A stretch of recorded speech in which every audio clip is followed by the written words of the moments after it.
আগৰ খেতিক বা আগৰৰ পৰা উৎপাদিত সামগ্ৰীসমূহক আন্তঃৰাষ্ট্ৰীয় প্ৰেক্ষাপটলৈ লৈ যোৱা এগৰাকী বিশেষ ব্যক্তি দিল্লীত তেখেতে বিভিন্ন সময়ত বিভিন্ন অনুষ্ঠানত আচলতে অংশগ্ৰহণ কৰা দেখা পোৱা যায়। জেহেৰুল ইছলাম ডক্টৰ জেহেৰুল ইছলাম MJI যি ফাউণ্ডেশ্যন আছে তাৰ অধ্যক্ষ আৰু তেখেতৰ যি ষ্টল সেই ষ্টলখন আচলতে দেখাব লাগিব। এইবাবে আচলতে এই ষ্টলখন এইবাৰ আকৰ্ষণৰ কেন্দ্ৰবিন্দু হৈ পৰিছে, কাৰণ ডোনাৰ মন্ত্ৰালয় আৰু ডোনাৰৰ কেন্দ্ৰীয় কেবিনেট মন্ত্ৰী জ্যোতিৰাদিত্য সিন্ধিয়াই এতিয়া কিছু আগৰৰ খেতিক লৈ যথেষ্ট পৰিকল্পনা কৰা দেখা পোৱা গৈছে আৰু তেখেতৰ সৈতে পোনপটীয়াকৈ কিছু কথা পাতিছে। আপুনি আহিছে অষ্টলক্ষ্মী অনুষ্ঠানত অংশগ্ৰহণ কৰিছে আৰু যোৱাকালিৰ দিনটো দেখা পোৱা গৈছে আপুনি ডোনাৰ মন্ত্ৰীকো সাক্ষাৎ কৰি আগৰক কি ধৰণে আন্তঃৰাষ্ট্ৰীয় পৰ্যায়লৈ লৈ যাব পাৰি তাৰ সম্পৰ্কে আলোচনা কৰিছে।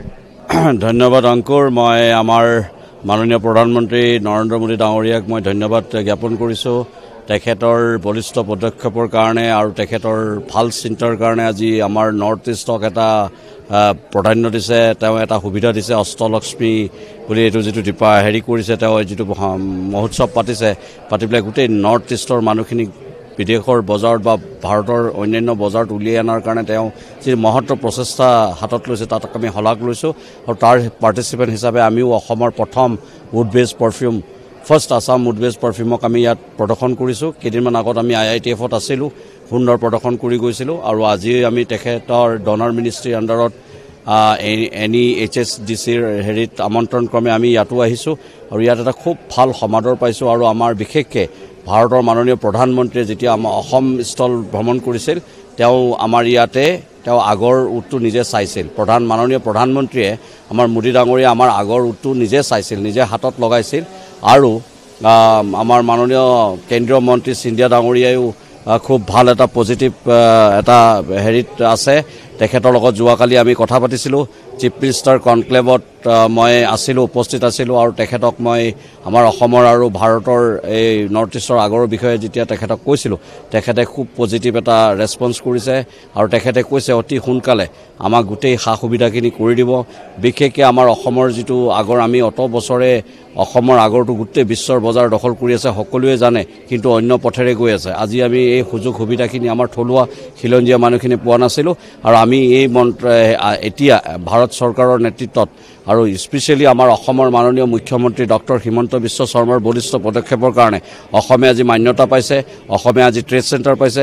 গতিকে আমি এই সুযোগতে মই আমাৰ কেন্দ্ৰীয় মন্ত্ৰীক মই আহ্বান কৰিছিলোঁ আমাক সুযোগ সুবিধাখিনি দিব লাগে।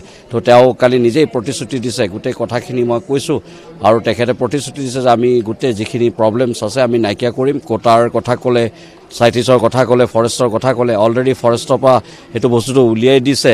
তথাপিও ফৰেষ্টৰ কিছুমান নগুণাগতিৰ কাৰণে আমি এতিয়াও কিছু সমস্যাত ভুগি আছোঁ।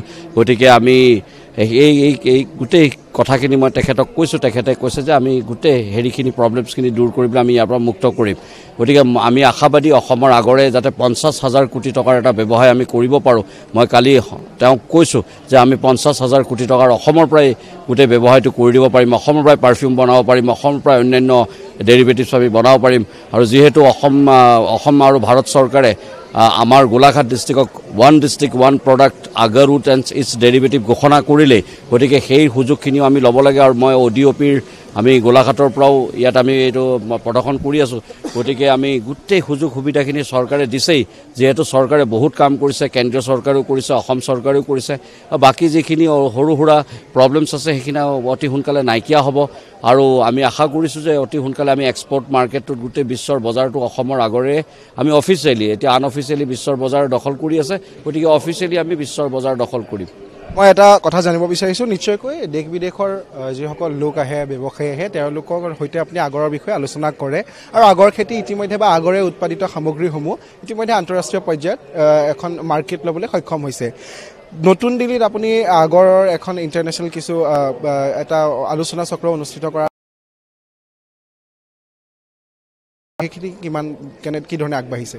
ধন্যবাদ। মই সেইটো এটা ইনিচিয়েটিভ আমি লৈ আছোঁ। আমি নতুন দিল্লীত আমাৰ কিছু মাননীয় সাংসদসকলে মোক আহ্বান কৰিছিল যে আমি দিল্লীতে এটা আন্তঃৰাষ্ট্ৰীয় এটা আগৰ মহোৎসৱ এটা পাতিবৰ কাৰণে আমি এটা বিচাৰি আছোঁ তেতিয়া গতিকে সেইটো আমি অতি সোনকালে কৰিম মই তেখেতসকলৰ কথা পাতিম মাননীয় আমাৰ মুখ্যমন্ত্ৰী ডাঙৰীয়াকো আমি ক'ম আমাৰ মুখ্য সচিব ডাঙৰীয়াকো মই সেই গোটেই কথাখিনি অৱগত কৰিম আৰু মাননীয় মন্ত্ৰী আমাৰ বিমল বৰা ডাঙৰী তেখেতকো মই গোটেই কথাখিনি আলোচনা কৰিম কৰি আমি দিল্লীত অসমৰ আগৰ প্ৰদৰ্শন কৰিবৰ কাৰণে এটা আমি স্পেচিয়েলি আগৰ এণ্ড ডেৰিভেটিভছ গোটেই আমাৰ যিমান থলুৱা উদ্যোগীসকল আছে আগৰৰ তেওঁ সকলোকে আমি লৈ দিল্লীত এটা প্ৰদৰ্শনী আমি কৰিম বুলি ভাবিছোঁ আৰু ইয়াত বহুত এম্বেচেডৰৰ লগত মই কথাও পাতিছোঁ ভাল ৰেছপন্স পাইছোঁ মই আৰৱ লীগৰ লগত কথা পাতিছোঁ অন্যান্য হেৰিৰ লগতো আৰৱ লীগৰ এম্বেচেডৰৰ লগত কথা পাতিছোঁ তেওঁৰ আণ্ডাৰত 22খন আৰৱ কাণ্ট্ৰি আছে গতিকে তেওঁৰ লগত মই কথা পাতিছোঁ তেওঁ খুব আশাবাদী আৰু খুব ভাল পাইছে যে তেনেকুৱা এটা হেৰি কৰক জানুৱাৰী ফেব্ৰুৱাৰী মাৰ্চৰ ভিতৰত তেতিয়া আমি গোটেই আৰৱৰ মানুহখিনিক মাতি আনিম আৰু এম্বেচেডৰখিনিক আমি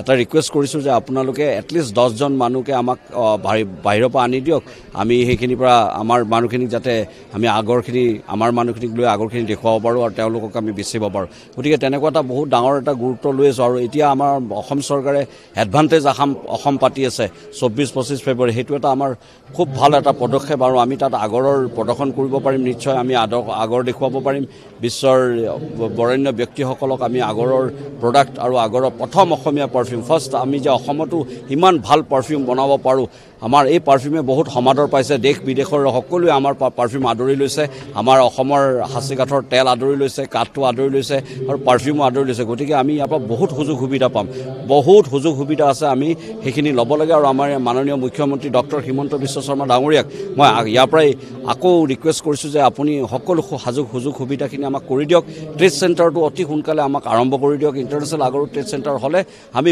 বহুত মানুহক আমি আমন্ত্ৰণ জনাব পাৰিম আৰু তেওঁলোকক এটা বজাৰ দিব পাৰিম যাতে মানুহখিনি আহি এটা জেগাৰ পৰা বস্তু ভাল বস্তু পিয়ৰ বস্তু অৰিজিনেল বস্তু উইথ চাৰ্টিফাইড তেওঁলোকে যাতে কিনি লৈ যাব পাৰে তো সেইটো এটা ভাল সুযোগ সুবিধা আমাৰ আছে ধন্যবাদ জ্ঞাপন কৰিছোঁ আৰু নিশ্চিতভাৱে জেহেৰুল ইছলাম এইবাবে বিশেষ হৈ পৰিছে এতিয়া কাৰণ অসমৰ যিসমূহ সম্পদ আছে যিসমূহ আচলতে প্ৰাকৃতিক সম্পদেই হওক এই সকলো সম্পদ আচলতে আমাৰ যিসমূহ ৰাষ্ট্ৰীয় বা আন্তঃৰাষ্ট্ৰীয় পৰ্যায়লৈ লৈ যাবলৈ আমি কিছু ঠাইত আচলতে থমকি ৰওঁ কিন্তু আগৰৰ যিটো ব্যৱসায় তেখেতৰ নেতৃত্বত গোলাঘাটৰ পৰা আৰম্ভ হোৱা আগৰ ব্যৱসায় বৰ্তমান সময়ত আন্তঃৰাষ্ট্ৰীয় পৰ্যায়ত বা আন্তঃৰাষ্ট্ৰীয় প্ৰেক্ষাপটত আচলতে স্থান লাভ কৰিবলৈ সক্ষম হৈছে আৰু এই ধৰণে তেওঁৰ যিসমূহ সামগ্ৰী সেইসমূহ আমি পূৰ্বৰ পৰাই দেখাই আহিছোঁ আৰু নিশ্চিতভাৱে এতিয়া নতুন দিল্লীত যি অষ্টলক্ষ্মী অনুষ্ঠিত হৈ আছে প্ৰায় 8খনকৈ ৰাজ্যৰ আচলতে প্ৰতিনিধিসকলে অষ্টলক্ষ্মীত ভাগ লৈছে তাৰে এখন বিশেষ স্থল য'ত দেশৰ প্ৰধানমন্ত্ৰী নৰেন্দ্ৰ মোদীয়ে অংশগ্ৰহণ কৰিছেহি বা চাইছেহি এয়া হৈছে আগৰৰ বিশেষ আগৰ স্থলখন আৰু ইয়াতো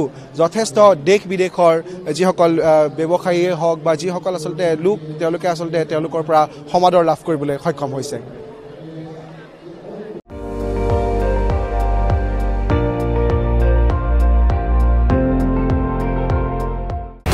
আপুনি চাই আছে ND24 সৰ্বশ্ৰেষ্ঠ নহয় সৰ্বোত্তমৰ দৌৰ